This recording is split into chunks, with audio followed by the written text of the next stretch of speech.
Hello everyone, welcome back to my YouTube channel study in Bengali. রেলের group D এক্সামকে target করে আমাদের যে special current অ্যাফেয়ার্সের সিরিজটা আলোচনা করা হচ্ছে আজকে, তার আর একটা ইম্পর্টেন্ট ক্লাস। আজকে আমরা যে গুরুত্বপূর্ণ পদ্ম অ্যাওয়ার্ডগুলো আছে, পদ্ম পুরস্কারগুলো আছে, অর্থাৎ পদ্মশ্রী, পদ্মভূষণ এবং পদ্মবিভূষণ, এইগুলো নিয়ে আলোচনা করব। তো দেরি না করে চলো শুরু করি। দেখো আজকের প্রথম প্রশ্ন কি বলছে, 2026 সালে মোট কতজন ব্যক্তিকে পদ্ম পুরস্কার বা পদ্মা অ্যাওয়ার্ডস প্রদানের জন্য মনোনীত করা হয়েছে। খুব ইম্পর্ট্যান্ট প্রশ্ন, একদম প্রথম প্রশ্নটা কিন্তু একদম ডাইরেক্ট চলে আসবে তোমাদের, তো একদম পাশে স্টার মার্ক দিয়ে কিন্তু কোশ্চেনটা দেখবে। তো দেখো মোট কিন্তু 131 জন ব্যক্তিকে পদ্ম পুরস্কারের জন্য এইবার মনোনীত করা হয়েছিল। মোট কিন্তু পদ্মশ্রী, পদ্মভূষণ এবং পদ্মবিভূষণ মিলিয়ে মোট 131 জনকে কিন্তু এই পদ্ম পুরস্কার দেওয়া হয়েছে। ঠিক আছে, আচ্ছা এই বছর কিন্তু কাউকে ভারতরত্ন দেওয়া হয়নি, এটা আমি প্রথমেই ক্লিয়ার করে দিই। তো আমাদের সঠিক অ্যান্সার কিন্তু হচ্ছে অপশান বি, 131 জন। পরবর্তী প্রশ্ন দেখব কি বলেছে, দেখো এখানে দেখো আমি অ্যাড করে দিয়েছি কোন ক্ষেত্রে কোনটা দেওয়া হয়েছে। মোট কিন্তু পদ্মবিভূষণ দেওয়া হয়েছে 5টা, তারপরে হচ্ছে 13টা কিন্তু দেওয়া হয়েছে পদ্মভূষণ, আর 113টা কিন্তু পদ্মশ্রী দেওয়া হয়েছে। তো আমরা কিন্তু এখানে একদম বেছে বেছে বাছাই করা তোমাদের জন্য মোট 30টা কোশ্চেন নিয়ে এসেছি, যেগুলো কিন্তু তোমাদের পরীক্ষাতে আসতে পারে। পরবর্তী প্রশ্ন দেখবো, দেখো কি বলেছে আজকে 2 নম্বর প্রশ্ন, 2026 সালের পদ্ম পুরস্কারের তালিকায় কতজন ব্যক্তিকে মরণোত্তর এই সম্মানে ভূষিত করা হয়েছে। এগেইন কিন্তু আরও একটা গুরুত্বপূর্ণ প্রশ্ন, একদম পাশে স্টার মার্ক দিয়ে রাখবে। তো মরণোত্তর মানে পোস্টমাসলি, ঠিক আছে, অর্থাৎ যাদের মৃত্যু আগেই হয়ে গেছে কিন্তু তারা মৃত্যুর পরে এই অ্যাওয়ার্ডটা পাচ্ছে, এরকম কতজন ব্যক্তি ছিল। তো মোট কিন্তু 16 জন এরকম ব্যক্তি ছিল যারা কিন্তু মৃত্যুর পরবর্তীকালে এই পদ্ম পুরস্কারটা পেলেন। পরবর্তী প্রশ্ন দেখব কি বলেছে আজকে 3 নম্বর প্রশ্ন। এগেইন একটা ইম্পর্টেন্ট প্রশ্ন, খুব ইম্পর্টেন্ট প্রশ্ন। 2026 সালের পদ্ম পুরস্কারে প্রাপ্তবয়স্কদের তালিকায় মোট কতজন মহিলা বা ওমেন স্থান পেয়েছেন। তো মহিলাদের পার্সেন্টেজ কিন্তু একদম খুব ইম্পর্টেন্ট প্রশ্ন, ভেরি ভেরি ইম্পর্টেন্ট প্রশ্ন। তো সঠিক অ্যান্সার কিন্তু হচ্ছে মোট 19 জন মহিলাকে কিন্তু এইবার এই পদ্ম পুরস্কারের তালিকায় রাখা হয়েছে। পরবর্তী প্রশ্ন দেখব কি বলেছে আজকে 4 নম্বর প্রশ্ন, 2026 সালের পদ্মবিভূষণ পুরস্কারের তালিকায় চলচ্চিত্র বা কলাক্ষেত্রে মরণোত্তর কাকে ভারতের দ্বিতীয় সর্বোচ্চ বেসামরিক সম্মানে ভূষিত করা হয়েছে। আচ্ছা এখানে দেখো যে লাইনটা লেখা আছে ভারতের দ্বিতীয় সর্বোচ্চ বেসামরিক সম্মান, এটা কোনটা, এটা কিন্তু হচ্ছে পদ্মবিভূষণ। তাহলে প্রথম কোনটা, প্রথম কিন্তু হচ্ছে ভারতরত্ন, তারপর কিন্তু পদ্মবিভূষণের স্থান আসে। তো 4 নম্বর প্রশ্নের সঠিক অ্যান্সার কী হবে, কলা বা চলচ্চিত্র ক্ষেত্রে কাকে দেওয়া হয়েছে, এটাকে কিন্তু মরণোত্তর দেওয়া হয়েছে। ঠিক আছে, এই যে অ্যাওয়ার্ডটা এটা কিন্তু মরণোত্তর পেয়েছেন, কাকে দেওয়া হয়েছে, সঠিক অ্যান্সার কিন্তু হচ্ছে ধর্মেন্দ্র সিং দেওয়াল। পরবর্তী প্রশ্ন দেখব কি বলেছে আজকের 5 নম্বর প্রশ্ন, 2026 সালের কেরালা রাজ্যের কোন প্রাক্তন মুখ্যমন্ত্রীকে মরণোত্তর পদ্মবিভূষণ পুরস্কারে সম্মানিত করা হয়েছে। তো আমাদের এই প্রশ্নের সঠিক অ্যান্সার কী হবে, সঠিক অ্যান্সার কিন্তু হচ্ছে এনাকেও কিন্তু পদ্মবিভূষণ পুরস্কারে দেওয়া হয়েছে। তো সঠিক অ্যান্সার কিন্তু হচ্ছে VS অচ্যুতানন্দ। যেহেতু তোমাদের এই বছর কোনো ভারতরত্ন অ্যাওয়ার্ড ঘোষণা করা হয়নি, সেক্ষেত্রে কিন্তু যে 5টা পদ্মবিভূষণ অ্যাওয়ার্ড আছে সেগুলো কিন্তু খুবই গুরুত্বপূর্ণ হয়ে যাচ্ছে। তো দুটো কিন্তু আমরা অলরেডি জেনে গেলাম, একটা হচ্ছে ধর্মেন্দ্র সিং দেওয়াল, এনাকে কলাক্ষেত্রে দেওয়া হয়েছে বা চলচ্চিত্রের জন্য, আর একটা কিন্তু হচ্ছে VS অচ্যুতানন্দ, ইনি কিন্তু কেরালার প্রাক্তন মুখ্যমন্ত্রী ছিলেন। পরবর্তী প্রশ্ন দেখব কি বলেছে আজকে 6 নম্বর প্রশ্ন, 2026 সালের পদ্মবিভূষণ প্রাপ্ত সুপ্রিম কোর্টের প্রাক্তন বিচারপতি কেটি থমাস কোন রাজ্যের বাসিন্দা। এগেইন কিন্তু আরও একটা পদ্মবিভূষণ আমরা পাচ্ছি, কেটি থমাস, ইনি কোন রাজ্যের বাসিন্দা। তো সঠিক অ্যান্সার কিন্তু হচ্ছে ইনি কেরালা রাজ্যের বাসিন্দা, যেটা কিন্তু বর্তমানে নাম পরিবর্তনে কেরলম হয়েছে, তোমরা কেরলমও দেখতে পারো পরীক্ষার অপশানে। আর এনাকে কিসের জন্য দেওয়া হচ্ছে, ইনি কিন্তু প্রাক্তন বিচারপতি ছিলেন। ঠিক আছে, প্রাক্তন বিচারপতি, কেরালার সেই সুপ্রিম কোর্টের বিচারপতি, সেই জন্য কিন্তু এনাকে এইটা দেওয়া হচ্ছে। পরবর্তী প্রশ্ন দেখব কি বলেছে আজকে 7 নম্বর প্রশ্ন, 2026 সালে কতজন ব্যক্তিত্বকে ভারতের তৃতীয় সর্বোচ্চ সম্মান বেসামরিক সম্মান পদ্মভূষণ দেওয়া হয়েছে। তো একটু আগে তোমাদেরকে বললাম যে পদ্মবিভূষণ আছে সেটা কতগুলো, সেটা কিন্তু হচ্ছে 5টা, যে পদ্মভূষণ আছে সেটা কতগুলো, পদ্মভূষণ কিন্তু হচ্ছে 13টা। তো মোট কিন্তু 13 জন ব্যক্তিকে পদ্মভূষণ সম্মানে সম্মানিত করা হয়েছে। পরবর্তী প্রশ্ন দেখব কি বলেছে আজকের 8 নম্বর প্রশ্ন, বিখ্যাত ভারতীয় প্লেব্যাক সিঙ্গার আলকা ইয়াগনিক 2026 সালে কোন পদ্ম পুরস্কারের জন্য মনোনীত হয়েছেন। এগেইন ভেরি ভেরি ইম্পর্টেন্ট প্রশ্ন, একদম পরীক্ষায় একদম ধরে রাখো, পরীক্ষায় কোনো না কোনো শিফটে কিন্তু তোমরা দেখতে পাবে, পাশে 4-5টা স্টার দিয়ে রাখবে। তো সঠিক অ্যান্সার আলকা ইয়াগনিককে কিন্তু ভারতের তৃতীয় বেসামরিক সম্মান অর্থাৎ পদ্মভূষণে কিন্তু অ্যাওয়ার্ড করা হয়েছে। পরবর্তী প্রশ্ন দেখব কি বলেছে আজকে 9 নম্বর প্রশ্ন। 2026 সালের পদ্মভূষণ তালিকায় থাকা বিখ্যাত বর্ষিয়ান অভিনেতা মামুট্টি কোন ভাষার চলচ্চিত্রের সাথে সম্পর্কযুক্ত? তো ইনি কিন্তু একজন অভিনেতা। তো এই অভিনেতা কোন ভাষার সাথে সম্পর্কযুক্ত? তো সঠিক অ্যান্সার কিন্তু হচ্ছে মালায়ালাম। এনাকেও কিন্তু কোন পুরস্কার দেওয়া হয়েছে? পদ্মভূষণ পুরস্কারে সম্মানিত করা হয়েছে। পরবর্তী প্রশ্ন দেখব কি বলেছে আজকে 10 নম্বর প্রশ্ন। 2026 সালের পদ্মভূষণ প্রাপ্ত ব্যক্তিদের মধ্যে বিখ্যাত শিল্পপতি কোটাক মাহিন্দ্রা ব্যাংকের প্রতিষ্ঠাতা উদয় কোটাককে কোন ক্ষেত্রের সাথে সম্পর্কযুক্ত? মানে উদয় কোটাক ইনিও কিন্তু পদ্মভূষণ সম্মান পেয়েছেন।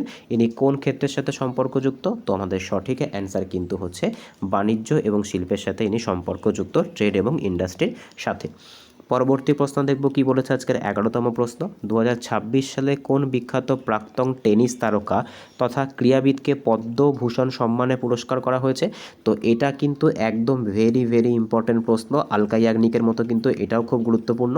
তো সঠিক অ্যান্সার কী হবে? সঠিক অ্যান্সার কিন্তু হচ্ছে বিজয় অমৃতরাজ। ঠিক আছে, একদম স্টার মার্ক দিয়ে রাখবে। বিজয় অমৃতরাজ কিন্তু আমাদের সঠিক অ্যান্সার হয়ে যাবে। পরবর্তী প্রশ্ন দেখব কি বলেছে আজকের 12তম প্রশ্ন। উত্তরাখণ্ডের প্রাক্তন মুখ্যমন্ত্রী এবং মহারাষ্ট্রের প্রাক্তন রাজ্যপাল ভগৎ সিং কোশিয়ারি 2026 সালে কোন পুরস্কার পেয়েছেন? তো ভগৎ সিং কোশিয়ারিকে কোন পুরস্কার দেওয়া হয়েছে? তো সঠিক অ্যান্সার কী হবে? সঠিক অ্যান্সার কিন্তু হচ্ছে এনাকে পদ্মভূষণ পুরস্কার দেওয়া হয়েছে। পরবর্তী প্রশ্ন দেখব কি বলেছে আজকে 13তম প্রশ্ন। ঝাড়খণ্ডের প্রাক্তন মুখ্যমন্ত্রী শিবু সোরেনকে 2026 সালে মরণোত্তর কোন বেসামরিক সম্মানে ভূষিত করা হয়েছে? ইনিও কিন্তু মরণোত্তর, অর্থাৎ সেই 16 জন ব্যক্তি যারা কিন্তু মৃত্যুর পরে এই অ্যাওয়ার্ডটা পেয়েছেন তাদের মধ্যে কিন্তু শিবু সোরেনও আছেন। তো সঠিক অ্যান্সার কী হবে? 13 নম্বর প্রশ্নের সঠিক অ্যান্সার কিন্তু হচ্ছে পদ্মভূষণ সম্মানে কিন্তু এনাকে সম্মানিত করা হয়েছে। পরবর্তী প্রশ্ন দেখব কি বলেছে আজকে 14 নম্বর প্রশ্ন। 2026 সালে মোট কতজন ব্যক্তিত্বকে চতুর্থ সর্বোচ্চ বেসামরিক সম্মান পদ্মশ্রী প্রদান করা হয়েছে? তো সঠিক অ্যান্সার কিন্তু হয়ে যাবে, এটা কিন্তু 93 হবে না, সরি, এটা কিন্তু হয়ে যাবে 131 জন। ঠিক আছে, 131 জনকে কিন্তু টোটাল 113 জন হবে এটা। ঠিক আছে, 131 জনকে টোটাল কিন্তু আমাদের পদ্ম পুরস্কার দেওয়া হয়েছে। তার ভেতরে আমি আরেকবার বলে দিই, 131 জনকে কিন্তু টোটাল পদ্ম পুরস্কার দেওয়া হয়েছে। 5 জনকে কিন্তু কি দেওয়া হয়েছে? পদ্মবিভূষণ দেওয়া হয়েছে। 13 জনকে কিন্তু কি দেওয়া হয়েছে? পদ্মভূষণ দেওয়া হয়েছে। আর 113 জনকে কিন্তু পদ্মশ্রী পুরস্কারটা দেওয়া হয়েছে। তাহলে পদ্মশ্রীর কথা এখানে জিজ্ঞাসা করেছে, তো এখানে কিন্তু অপশানগুলো এখানে ম্যাচ হবে না। তো সঠিক অ্যান্সার কিন্তু হচ্ছে 113 জন ব্যক্তিকে টোটাল পদ্মশ্রী সম্মানে সম্মানিত করা হয়েছে। পরবর্তী প্রশ্ন দেখব কি বলেছে আজকের 15তম প্রশ্ন। ভারতীয় মহিলা ক্রিকেট দলের অধিনায়ক হরমনপ্রীত কৌর ভুল্লারকে কোন অ্যাওয়ার্ড দেওয়া হয়েছে 2026 সালে? তো এটা কিন্তু ইম্পর্ট্যান্ট একটা প্রশ্ন। তো হরমনপ্রীত কৌরকে কিন্তু কোন অ্যাওয়ার্ড দেওয়া হয়েছে? পদ্মশ্রী অ্যাওয়ার্ড দেওয়া হয়েছে। আর একটা নাম কিন্তু মনে রাখবে ক্রিকেট থেকে, রোহিত শর্মা। ঠিক আছে, রোহিত শর্মাকে কি করা হয়েছে? রোহিত শর্মাকেও কিন্তু এই যে পদ্মশ্রী অ্যাওয়ার্ড, এই পদ্মশ্রী অ্যাওয়ার্ডটা দেওয়া হয়েছে। পরবর্তী প্রশ্ন দেখব কি বলেছে আজকের 16তম প্রশ্ন। 2026 সালের পদ্মশ্রী পুরস্কার প্রাপ্ত তালিকায় পশ্চিমবঙ্গ থেকে শিল্প বা কলাক্ষেত্রে কাকে এই অ্যাওয়ার্ডটা দেওয়া হয়েছে? এটা কিন্তু তোমাদের পশ্চিমবঙ্গের কারেন্ট অ্যাফেয়ার্সের জন্য খুবই গুরুত্বপূর্ণ। তো সঠিক অ্যান্সার কিন্তু হচ্ছে প্রসেনজিৎ চট্টোপাধ্যায়। আশা করি সকলে এনাকে চেনো। পরবর্তী প্রশ্ন দেখব কি বলেছে আজকে 17তম প্রশ্ন। পশ্চিমবঙ্গ থেকে সাহিত্য এবং শিক্ষা ক্ষেত্রে অবদান রাখার জন্য 2026 সালে কাকে পদ্মশ্রী পুরস্কারের জন্য নির্বাচিত করা হয়েছে? তো সঠিক অ্যান্সার কী হবে? তো আমাদের 17 নম্বর প্রশ্নের সঠিক অ্যান্সার কিন্তু হয়ে যাবে গম্ভীর সিং ইয়াঞ্জনকে। পরবর্তী প্রশ্ন দেখব কি বলেছে। দেখো এখানে কিন্তু ওপরের সবগুলোই হবে। ঠিক আছে, এই যে 17 নম্বর যে প্রশ্ন আছে এখানে কিন্তু প্রত্যেককেই হবে। ঠিক আছে, প্রত্যেককেই কিন্তু এই যে অ্যাওয়ার্ডটা এখানে শুধুমাত্র গম্ভীর সিং ইয়াঞ্জেন ইনি কিন্তু নয়, এটা প্রত্যেকটার ক্ষেত্রে কিন্তু সঠিক অ্যান্সার হয়ে যাবে। পরবর্তী প্রশ্ন দেখব কি বলেছে। পরবর্তী প্রশ্ন আছে 18তম প্রশ্ন। উড়িষ্যার কোন বিশিষ্ট লোকসংস্কৃতি গবেষক এবং লেখককে 2026 সালে সাহিত্য এবং শিক্ষাক্ষেত্রে পদ্মশ্রী পুরস্কারে সম্মানিত করা হয়েছে? তো আমাদের এই প্রশ্নের সঠিক অ্যান্সার কী হবে? আমাদের এই প্রশ্নের সঠিক অ্যান্সার কিন্তু হবে মহেন্দ্র কুমার মিশ্র। পরবর্তী প্রশ্ন দেখব কি বলেছে আজকের 19 নম্বর প্রশ্ন। 2026 সালের পদ্মশ্রী তালিকায় ক্রীড়াক্ষেত্রে পুরস্কার প্রাপক বলদেব সিং কোন খেলার প্রখ্যাত কোচ বা ট্রেনার? তো বলদেব সিং কোন খেলার সাথে সম্পর্কযুক্ত, আর ইনি কোন অ্যাওয়ার্ড পেয়েছেন? অ্যাওয়ার্ডের ক্ষেত্রে কিন্তু এনার হয়ে যাবে পদ্মশ্রী। আর কোন খেলার সাথে সম্পর্কযুক্ত? তিনি কিন্তু হকির সাথে সম্পর্কযুক্ত।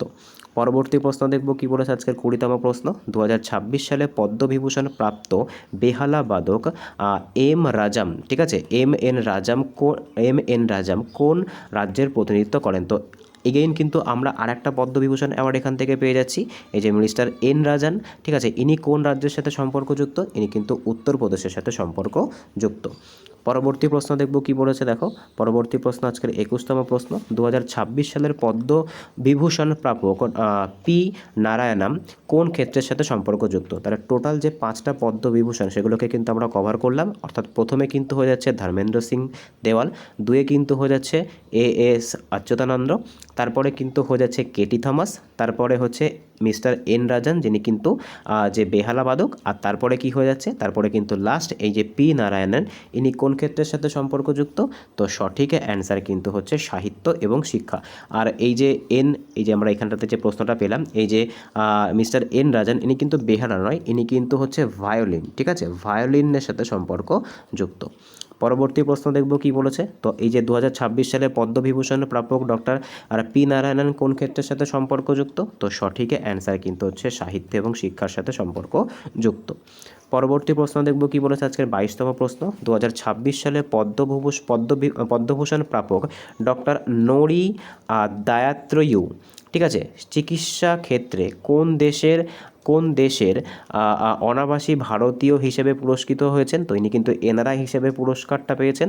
তো সঠিক অ্যান্সার কী হবে? তো সবার প্রথমে নামটা মনে রাখতে হবে, ডক্টর নোরি দায়াত্রেয়ুডু। তো সঠিক অ্যান্সার কী হবে এটার? দেখো যে 22 নম্বর প্রশ্নটা আছে, এই প্রশ্নটা কিন্তু পরীক্ষার জন্য ইম্পর্টেন্ট, তার কারণ ইনি কিন্তু এনআরআই, ঠিক আছে, এনআরআইয়ের ক্ষেত্রে কিন্তু কোশ্চেনটা পরীক্ষার জন্য ইম্পর্টেন্ট। তো সঠিক অ্যান্সার কিন্তু হচ্ছে মার্কিন যুক্তরাষ্ট্র। পরবর্তী প্রশ্ন দেখব কি বলেছে আজকে 23তম প্রশ্ন। 2026 সালের পদ্মশ্রী প্রাপক এ ই মুথুনায়গাম, ঠিক আছে, এ ই মুথুনায়গাম কোন ক্ষেত্রের সাথে যুক্ত বিশিষ্ট ব্যক্তিত্ব? তো 23 নম্বর প্রশ্নের সঠিক অ্যান্সার কী হবে? বিজ্ঞান এবং প্রকৌশল। পরবর্তী প্রশ্ন দেখব কি বলেছে আজকে 24তম প্রশ্ন। পশ্চিমবঙ্গ থেকে 2026-এ কলা বা আর্ট ক্ষেত্রে মরণোত্তর কাকে পদ্মশ্রী পুরস্কারে সম্মানিত করা হয়েছে? তো 24 নম্বর প্রশ্নের সঠিক অ্যান্সার কী হবে? হরিমাধব মুখোপাধ্যায়। পরবর্তী প্রশ্ন দেখব কি বলেছে আজকের 25তম প্রশ্ন। 2026 সালের পদ্মশ্রী তালিকায় ক্রীড়াক্ষেত্রে মধ্যপ্রদেশ থেকে প্রখ্যাত প্যারা অ্যাথলিট হিসেবে কাকে পুরস্কৃত করা হয়েছে? তো সঠিক অ্যান্সার কিন্তু হচ্ছে ভগবান দাসকে কিন্তু কী করা হয়েছে? ভগবান দাস যে রোহিকুয়ার আছে এনাকে কিন্তু পদ্মশ্রী অ্যাওয়ার্ড দেওয়া হয়েছে। পরবর্তী প্রশ্ন দেখব কি বলেছে আজকে 26তম প্রশ্ন, যে উত্তরপ্রদেশের প্রখ্যাত প্রত্নতাত্ত্বিক যুদ্ধরশ্মি মণি 2026 সালে কোন পদ্ম পুরস্কারে সম্মানিত হয়েছেন? তো 26 নম্বর প্রশ্নের সঠিক অ্যান্সার কী হবে? পদ্মশ্রী সম্মানে কিন্তু তিনি সম্মানিত হয়েছেন। পরবর্তী প্রশ্ন দেখব কি বলেছে আজকে 27তম প্রশ্ন। 2026 সালের পদ্মশ্রী তালিকায় বিদেশি ক্যাটাগরিতে জার্মানি থেকে কোন প্রখ্যাত সঙ্গীতজ্ঞ বা কলাবিদকে এই সম্মান দেওয়া হয়েছে? তো ইনি কিন্তু পদ্মশ্রী পেয়েছেন, ইনি কিন্তু ভারতীয় নন, ইনি হচ্ছেন জার্মানির লোক। তো সঠিক অ্যান্সার কী হবে? সঠিক অ্যান্সার কিন্তু হচ্ছে লার্স ক্রিশ্চিয়ান কোচ, ঠিক আছে, কোন দেশের? ইনি কিন্তু হচ্ছে জার্মানি। পরবর্তী প্রশ্ন দেখব কি বলেছে। পরবর্তী প্রশ্ন আজকের 28তম প্রশ্ন। দিল্লির প্রাক্তন প্রখ্যাত রাজনীতিবিদ এবং ক্রীড়া প্রশাসক বিজয় কুমার মালহোত্রা, ঠিক আছে, 2026 সালে মরণোত্তর কোন সম্মান দেওয়া হয়েছে? তো সঠিক অ্যান্সার কী হবে? এটা সঠিক অ্যান্সার কিন্তু হয়ে যাবে 28 পদ্মভূষণ। পরবর্তী প্রশ্ন দেখব কি বলেছে আজকের 29তম প্রশ্ন। 2026 সালের পদ্মশ্রী প্রাপক শ্রীনিবাসালু শেট্টি কোন স্বনামধন্য ব্যাংকের বর্তমান চেয়ারম্যান হিসেবে গুরুত্বপূর্ণ ব্যাংকিং পরিষেবা দেওয়ার জন্য খবরে ছিলেন? এগেইন কিন্তু আর একটা ইম্পর্টেন্ট প্রশ্ন। তো শ্রীনিবাসালু শেট্টি ইনি কিন্তু স্টেট ব্যাংক অফ ইন্ডিয়ার প্রতিনিধিত্ব করেন, বা সিইও আমরা বলতে পারি। পরবর্তী প্রশ্ন দেখব কি বলেছে আজকের লাস্ট প্রশ্ন 30 নম্বর প্রশ্ন। 2026 সালের পদ্মশ্রী প্রাপক ডক্টর পদ্মা গুরমেত কোন কেন্দ্রশাসিত অঞ্চল থেকে চিকিৎসা জন্য এই পুরস্কারটা পুরস্কারটা পেলেন। তো সঠিক অ্যান্সার কী হবে? সঠিক অ্যান্সার কিন্তু হচ্ছে লাদাখ থেকে। তো আজকে এই অবধি ছিল। এগুলোই কিন্তু তোমাদের পদ্ম পুরস্কার থেকে ইম্পর্টেন্ট কোশ্চেন ছিল। একদম বাছাই করা 30টা প্রশ্ন নিয়ে এসেছি। আমি আবারও বলছি, প্রত্যেকটা দেখো 113টা পদ্মশ্রী তো মুখস্থ করা সম্ভব না, সেক্ষেত্রে ইম্পর্টেন্টগুলো কিন্তু আমাদেরকে পড়তে হবে। তো যেগুলো আমার মনে হয়েছে যে তোমাদের পরীক্ষার জন্য খুব ইম্পর্টেন্ট, সেগুলো কিন্তু নিয়ে এসেছি। এর ভেতরে কিন্তু ম্যাক্সিমাম যেটা পদ্মবিভূষণ, যেটা কিন্তু ভারতের দ্বিতীয় সর্বোচ্চ বেসামরিক সম্মান, যেহেতু এই বছর কোনো ভারতরত্ন দেওয়া হয়নি, সেক্ষেত্রে কিন্তু ওই 5টা আমি করিয়ে দিয়েছি। আর চেষ্টা করেছি পদ্মভূষণটাকেও টোটাল কভার করার। আর পদ্মশ্রী কিন্তু সেখান থেকে মোট যেগুলো গুরুত্বপূর্ণ, যে নামগুলো আমাদের পড়তেই হবে, সেরকম কিন্তু বেছে বেছে এর ভেতরে ইনসার্ট করে দিয়েছি। তো আজকে এই অবধি ছিল। যদি ভিডিওটা ভালো লেগে থাকে অবশ্যই চ্যানেলটাকে সাবস্ক্রাইব করো, পাশে থাকা বেল আইকনটিকে প্রেস করে রেখো। আর তোমাদের কোন কোন টপিকের ওপরে ডেডিকেটেড ভিডিও প্রয়োজন কারেন্ট অ্যাফেয়ার্সে, তোমরা কিন্তু আমাকে কমেন্টে জানাতে পারো। আমি সেই টপিকের ওপরে তোমাদের ভিডিও এনে দেবো। তো দেখা হচ্ছে পরের ভিডিওতে। বাই।